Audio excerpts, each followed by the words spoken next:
This is Jill Baxter with Born to Be a Sports Agent podcast, and I am very, very excited and feel like this is a great opportunity for all of you to hear the truth about the NFL. Demaurice Smith is going to join me today, and he was the executive director for the NFL Players Association for 14 years. I have been a certified contract advisor since 1987. So he was the leader for many, many years. And after he was done being the executive director, he wrote this book, Turf Wars. And I'm going to tell you, when I started listening to it on Audible, I was blown away at how honest he was about the owners and about the NFL and how they operate. And I will tell you that anybody who's interested in sports needs to read this book. Actually, everybody should read this book. It's just so fascinating and so truthful. And I'm just so excited for Dee to share more information about the book and about his experience being the head of the NFL Players Union. Okay, so I'm just so with me today, and we're going to talk about his book, Turf Wars. So, Dee, when I was reading the book, I was amazed that you said that you really you really weren't that into football. Yeah. Yeah. I made a decision early on.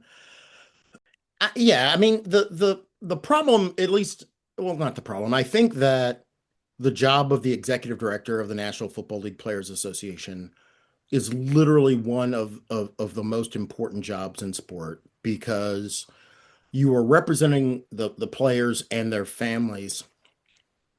And you have to appreciate that the decision you're making, for the most part, are affecting the future players who are coming into the game. And when issues of healthcare and pensions and 401ks are brought up in the context of a group of people where their injury rate is 100% Oh, yeah. and their careers are so short, Yes.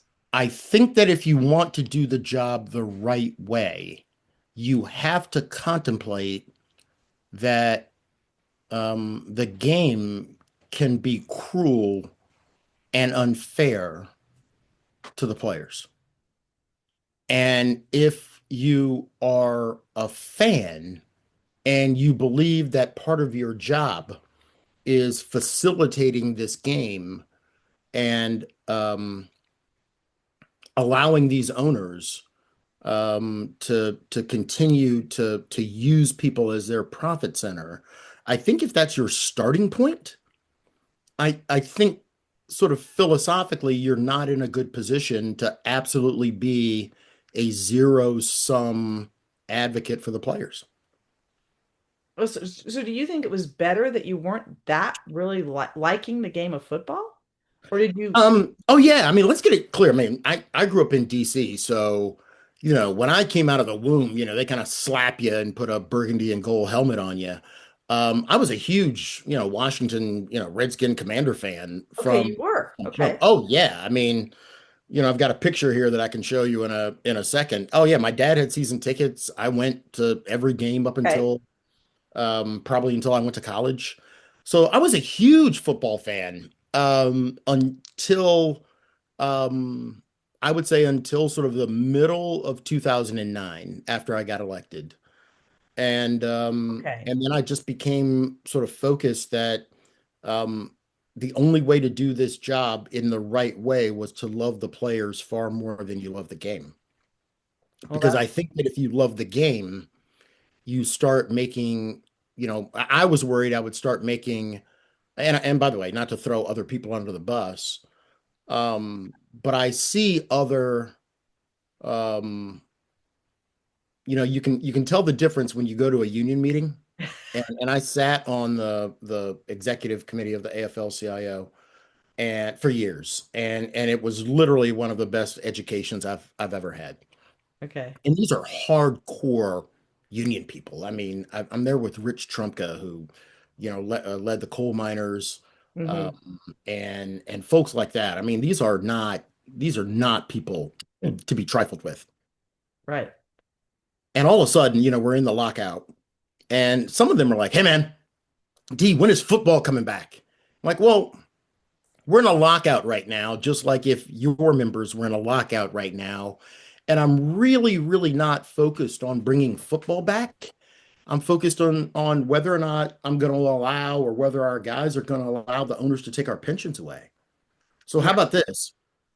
There's not going to be football if they want to take our pensions away.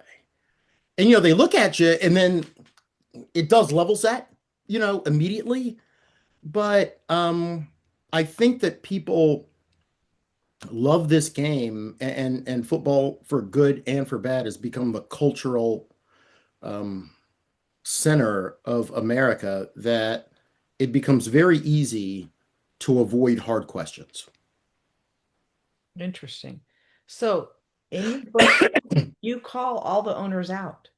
And I'm reading the book and I'm like, D, you're so honest. You're not afraid of these guys. So Some Doesn't somebody have to write this book? I mean, you know exactly who these people are. yeah, You probably Well, you clearly know the football ecosystem much better than I ever will, given how you grew up, where you grew up, the business that your father was in, and the business that you're in, and my husband's in it. I mean, I'm and in it, yeah, right? And so, I mean, look, there's, um, you know, th- I talk about my interaction with the owners, and I also frame them against people who are exactly like them, right? And so, look, the Vanderbilts, the Morgans, all of those people who were rightly called robber barons in the early 1900s, that's who these people are. yeah. Except they are, except to some extent, they are less industrious than the Carnegies and the Mellons and the Vanderbilts. So, you know, you you have you have one way of looking at what we would consider these business titans. And I think the mistake that a lot of people have fallen into in America, far more now, of this generation than earlier generations, is that if we perceive someone as being successful in business, for whatever reason, we are unwilling, um, to either A, hold those people accountable, or B, to appreciate that sometimes these people are only wealthy because they've managed to take advantage of other people. And I'm not I'm not a critiquing capitalism, as much as I think that if we fall into this current, mythology about people who are rich, and that's the way we're being conditioned. Because, it was one thing, okay, I'm going to date both of us. It was one thing for us to like watch that goofy show, Lifetime, Lifestyles of the Rich and Famous. Remember that Yes. dumb, dumbass show where you're going to turn on the TV and watch somebody else's house, and Yeah. I don't even know who Robin Leach is or was, but Yes. I mean, I think it's kind of weird for somebody to be sitting in middle America, and you and your wife are working full-time jobs, and you're living below the poverty line, and there's this television show that's on TV that's only designed to do one thing. It's designed to make you feel better. You are not going to watch that show. You're going to watch the season of that show and be better. You might feel better, but you're Yeah. not going to be better. And I think what's happened almost imperceptibly is people have fallen into this. frame that I would rather feel better than be better. And if someone is cutting your pensions, if it's harder to get health care, if it's um, nearly impossible to live above the poverty line, if two adults are working full-time minimum wage jobs, then I have one piece of news for you. The billionaire class is not going to bed at night worried about your ass. I mean, that's just I reality. know. No, they're not. They're not. Well, so, but when I was reading the book and you were dealing with the owners on the new CBA, Yeah. The 20 CBA or the 11? the 20, the most recent one. Yeah, 20. Yeah. Yeah. So when you were dealing with that situation and you figured out a way through getting the insurance for the players, Yeah, that was 2011. that was 2011. Okay, so when you Yeah. figured that out and you kind of like put him in checkmate, right? Yeah, I would say it's, it was check well, it was check, maybe not checkmate, but also remember they can just grab the board and rip it up and throw it in your face. But let's just say it was a good play. It was a good play. But I feel like that was what got you Oh more. yeah. Oh, without a doubt. Without a doubt. They had a game strategy, for people who didn't read the book They oh, by need the to way, read the book. that Everybody needs to read the episode, book. the vignette of that story actually is in this month's Fast Company magazine. So they printed an excerpt of the book. But, so, look, I'm a trial lawyer by training, and I guess what that gave me probably more than any other particular skill is understanding game strategy and advanced game strategy. The league had a pretty simple game strategy. I mean, they'd gone to the networks, and the networks had given them $4 billion to that in money that the NFL would have been able to use if there's a lockout for the entire season. And that's important for them because if there's no football, there's no football generated revenue. But at the same time, coming out of the 2008 financial meltdown, these owners still had to service the debt on their stadiums. And a lot of that debt was personally secured by the owners themselves. Oh, gotcha. So, I mean, I know that because, you can hire the right people and the right people will do the financial analysis for us. And we did. So on one hand, you've got a group of owners who, have substantial amount of personal wealth. At the same time, they have to service debt on these stadiums. And after 2008, you couldn't get a loan for $4 million, let alone $4 billion. So the only thing that really saved us was, honestly, Jill, the owners told everyone they had a $4 billion war chest. Had they not told everybody, I mean, they put it in print. John Mara was talking about it. Clark Hunt was talking about it. Jones was talking about it in the ramp up to 2011. I think they just made that fact so popular because they thought that it was going to terrify the players into not holding out. And I mean, it terrified me. It did. But if they have $4 billion and they are actually making it known to everybody, I knew they weren't bluffing. So the idea was whether or not we could get lockout insurance that in the event of the same lockout, that our players would get paid Right. for the length of the lockout. And, I mean, it's not designed to meet the same amount of money that they have, but as because you were around for the earlier failed strikes, Yes, I was. what the owners were counting on is players in a lockout scenario begging their union to do the deal by week 3 or week 4 of a missed paycheck. Right.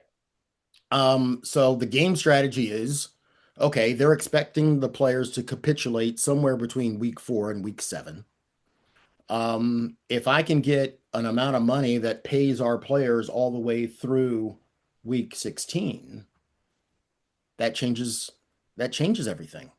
And, we were also able to, talk about a Hail Mary. We were able to convince a federal court judge that that $4 billion war chest from the networks was gained in violation of the CBA.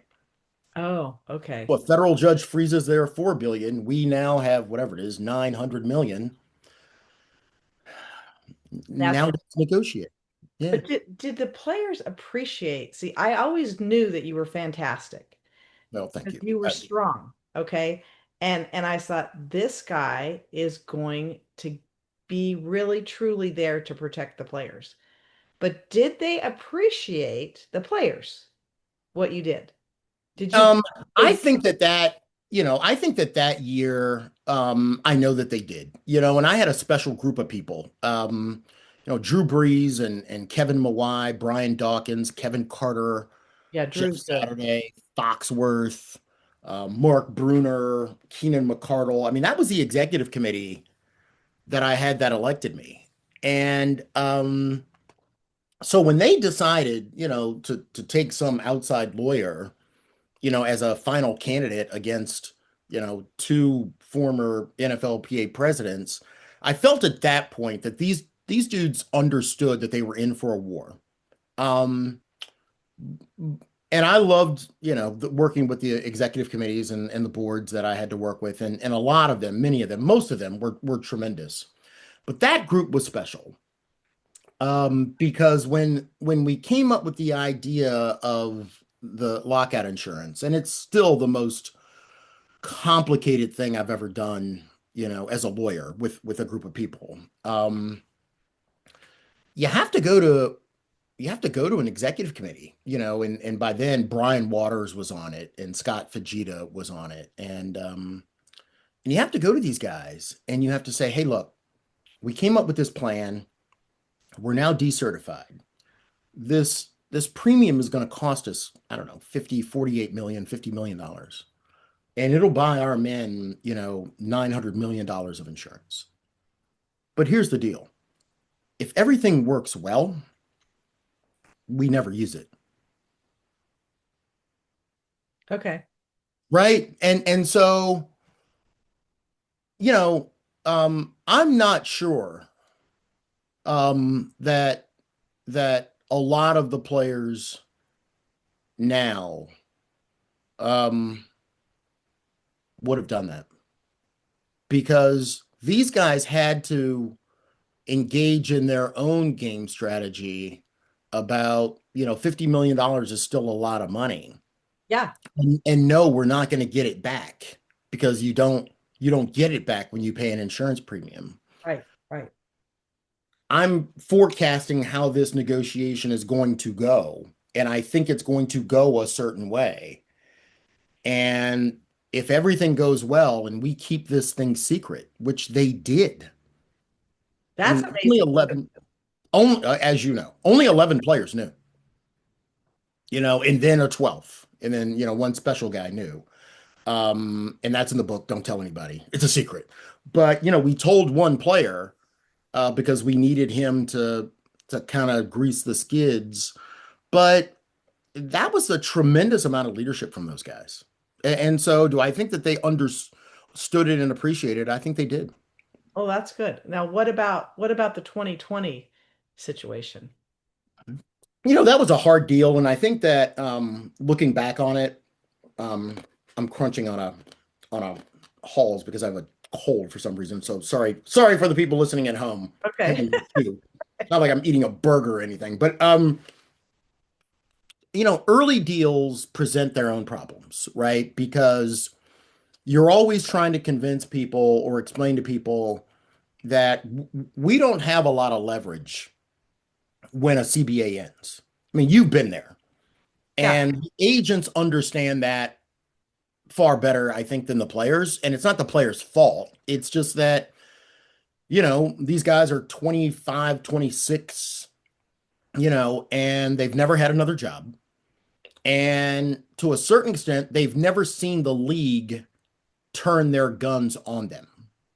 That's what's different, right? I mean, Right. you and I, when we're negotiating with people at the teams, it's not all bunting and fireworks and, the cheerleaders and yeah, not so much, No, right? It's it's it's just numbers. hand-to-hand combat, Yeah. Yeah. right? And that's for an individual player's contract, Yeah. right? Take that, multiply it times 1,800, and then multiply it times 50% of the projected revenue. And the way I've explained it to players, we're going to go in and we're going to negotiate with the owners over why we deserve $150 billion. That's what the deal is. And I don't care who you are or where you came from. If you think that that conversation is going to be one of those conversations that starts off with, well, we're the number one sport and everybody loves NFL players and everybody watches our game and therefore we're entitled to the 150 billion.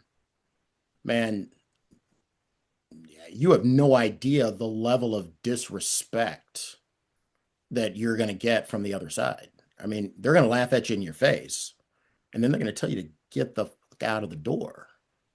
Because the way that those negotiations work is, okay, I get it. You want 50% of the projected revenue over the next 5 or 10 years. Make us give it to you. You'll be gone, right? But you got it done. And here's why, because the league wanted a 17th game. Right. And the one thing that you know that you can always leverage in a long-term contract, and the reason why I liked long-term deals is the league can project the value of a long-term deal as they generate mostly media and network TV contracts, right? And I'm not going to bore everybody at home because you just blow your brains out over the regression analysis, over the forecast analysis, I would say is, but they can sit down and we can sit down if you hire the right people and you can measure out just how much money you are likely to wring out of the media deals between a 5-year contract and a 10-year contract. Got I it. mean, it is literally a multiple, right? Right. And so what you're leveraging for an early deal is instead of dealing with all of the league's guns being pointed at the players at expiration, i.e., how much money do we now need to take away from you because you've made us go through this war of, this lack of labor peace. All the guns are turned at the players. If you're willing to do an early deal, what you're doing is you are facilitating all of the league's guns turning on the networks. So I looked at it simply as how much do they want labor peace and how much are they willing to pay for a 17th game? And so, the big win in 2011, I mean, yes, we kept our pensions. No, we didn't give back 20% of our salary. And most importantly, no, we didn't play 2 extra games for free. The big wins in 2011 were, as as an agent, the big wins was the spin, making the team spend at least 95% of the Yeah. salary cap. Okay. Yeah. Because fans didn't realize, and even players didn't realize, there were some teams spending 70% of the cap. Right. They weren't spending all of it. And, I remember coming in from the outside, and, again, it's one of those moments where you actually think you're the dumb guy, right? I'm sitting in these media gaggles where you're surrounded by these, people who are writing for the papers and, sports reporters, and they're like, hey, man, D, I mean, so what do you think, where do you think the cap's going to go? Where do you think the cap's going to be? And I'm kind of like, well, I might be the dumb guy, but you guys are all asking about the salary cap. How come we don't have a salary floor? Right. Like you have to spend it all. Yeah. And all these, I'll remember the day that I was sitting in New York with, I don't know, 30 or 40 reporters, and they were like, well, the floor is not that important because everybody wants to win. I mean, everybody's going to spend the salary cap, D. And I said, yeah, I mean, I thought you would say that, which is why I did the analysis of the past 5 years. And you see Kansas City, 75%, or Buffalo, 78%, and so, Cle- okay. I'm sure Cleveland was low too. Yeah. Yeah. And so, coming out with the spins, I'm like, look, yes, we gave back percentage points in 2011, but whatever we gave back in percentage points was more than made up in the fact that you had to spend the money. Right. Right. And so, there was a league-wide spend, there's a salary cap spend per team, but the big win is that up until 2011, the league had the unfettered discretion of adding as many games to the schedule as they wanted. And so I kind of remember, at one point, when I know that the league went from 12 games to 14, Mm. I probably wasn't watching, but, and then they went from 14 to 16 games. The players never got more money. The players never got an increased share of revenue. So it was literally like the man coming in, as you're done flipping pizzas at the sub shop on Friday, and he says, hey, man, I got a great idea. Everybody's going to work Saturday and Sunday. And, you're like, hey, okay, but am I going to get overtime? No. But here's what's going to be good, right? We're all going to make more money. And so at the end of the year, I can afford to pay you more money. Isn't that great? There's not a worker in America who wouldn't go, no, that's not great at all. I want overtime Yeah. because I'm now working more. So, in 2011, we wrestled back the control, and obviously put in a lot of safety provisions, but we wrestled back control of the control for our own work. So, to put the frame together in 2011, they had the unilateral right to add as many games as possible. In 2020, the players agreed to the 17th game. The league paid 1.6 to 1.8 billion dollars for that game Okay. over a 10-year period, and it was a game they had for free in 2010. So, part of this job sometimes is sitting back and letting the people, oh, D lost, the players lost in 2011. Oh my goodness. Oh my goodness. Fine. You don't take a job like this for Insta likes. Um, Yeah. but what the deal in 2011 did was allowed us to set up a 2020 deal that massively increased the amount of money coming to the player side because we ended up with more than a point and a half of revenue. Mm. It increased the minimum salary players' salaries by $200,000 overnight. Which was huge. It's huge. You know, Especially people don't realize that most players don't have a ton of leverage. Most players are at the bottom of the roster. Most yep, people are getting cut, scared to death, yep, don't know where they're going to get their next paycheck, probably didn't save as much as they should. a That's hundred percent. the majority of the guys. There's a Yep, few guys that have leverage, which we could talk about the guaranteed contracts, and I don't know how much yep. time you have. We can either talk You know what about we might do is, do you want to do two of these? Yes, I would love to, because one of the things I do want to talk about is that how much this job emotionally really wreaked havoc on you and Yep. I'm assuming your family. Because I'll be honest with you, Dee, when I was reading the book, I actually started to cry because I felt like I remember in that meeting, I think it was 2019, and they were so mean to Heather at the friggin' agent meeting. And I was like, I remember. I wanted to stand up and say, you friggin' jerks. Do you know what I mean? And it's like, Oh yeah. Well, I, I had a couple of those agent meetings too. That one that when was a horrible agent meeting. it was a horrible agent meeting. I remember that when they were mean to Heather. She went on before me, and I run a little hot anyway. And yeah, yeah, yeah. And they were so mean to her. And then at the end, it was the executive director's report. And if you remember, that was the one where I stood at the podium, put on a lava mic, came off the little dais thing and said, let's go. And and look, I get it to a certain extent, but also um the agents are agents of the union.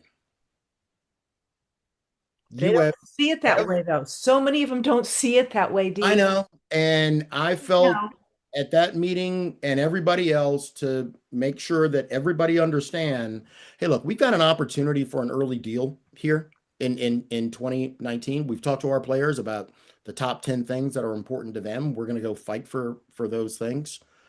But this level of animosity and somehow that, these people feel like these people feel like that they are entitled to something more than just doing wages, hours, and working conditions for our men. Um, Pump Yeah. the brakes, right? And I think that was the year that I finally had enough, and I invited your good friend and mine, Peter Schaefer, to uh, to the union meeting that year, and they nearly tore him limb from limb, nearly tore him in half. Oh, Because I don't know if you remember, well, actually, there was a story because somebody wrote about it. I don't know how the reporter got there. It's so weird. And well, sometimes I can be that guy. Um, yeah, I think the first thing out of Peter Schaefer's mouth was and he said this to the players. Let's be clear. I'm pretty sure that most players can't spell lockout. oh, that is. It didn't go well. I'm sure. Yeah, and but I remember that meeting very well because what started it was, and it's every year, right? Yeah. There's some guy who stands up and says, "I heard a rumor from a player who talked to another player that you guys are going to try to lower the rate, from 3%." And I'm like, first of all, no. And second of all, no. And it takes on this life of its own, and everything spins out of control and clowns come out of cars and people start running around with scissors. And, you get to a point where it's like, hey, look, It's a I Jerry will, Springer. well, and I will reason with anyone and I'll have a normal conversation with anyone. But I also know this. I also know that the players elected me to be the executive director. Right. And I know that the agents have no more power than the power that is delegated from the union to the players. We're the exclusive bargaining authority for the players. And if the players decided one day, no more agents, fine, whatever. But Yeah, well, it's not. I always thought maybe, I mean, the union should have, in many cases, it crossed my mind. and the reason why I say that is, see, every time I had something happen, I called the union first because Yep, they had all the different experiences, and I only had the one I was dealing with. So I always knew they had more information, and yeah, I always wanted to talk to the union attorneys because that was the right thing to do. 100%. And I'm stunned that so few do. Well, Still stunned. I called Well, a yeah, lot. well, you know what? Let's do this. Okay. So how about look, we could talk all day, and I like talking to you because I'm actually talking to somebody who understands the I ecosystem. feel like you're my brother, but you know, like a I past am. life or something. I don't know. I am. Look, this is a tough, tough business. And again, you've been in it longer than me, and you appreciate its complexity. You appreciate the nuance of it. You certainly understand the NFL, the difference between the NFL as presented to the Oh, fans versus what it really is. yeah. Oh, yeah. And you and I both work for players who just want to play. Yes. And I love them and I want to protect them because of that. But sometimes because they don't want to be protected. That's oh, that's a whole oh, nother. I mean, look, and that's the problem, right? I Because know. I know. people don't understand that 50% of this job, maybe even 60% of this job, is the war against the owners and the teams. 40% of this job is protecting the players sometimes from themselves Yeah. And and trying to do things in their own best interest. all the people around them. Oh Yeah. my God. Yeah. Yeah, we could talk about all that. But anyways. I've got to run to the airport. Okay, I've got to go to the airport too. So, Oh, oh, yeah, that's my next thing.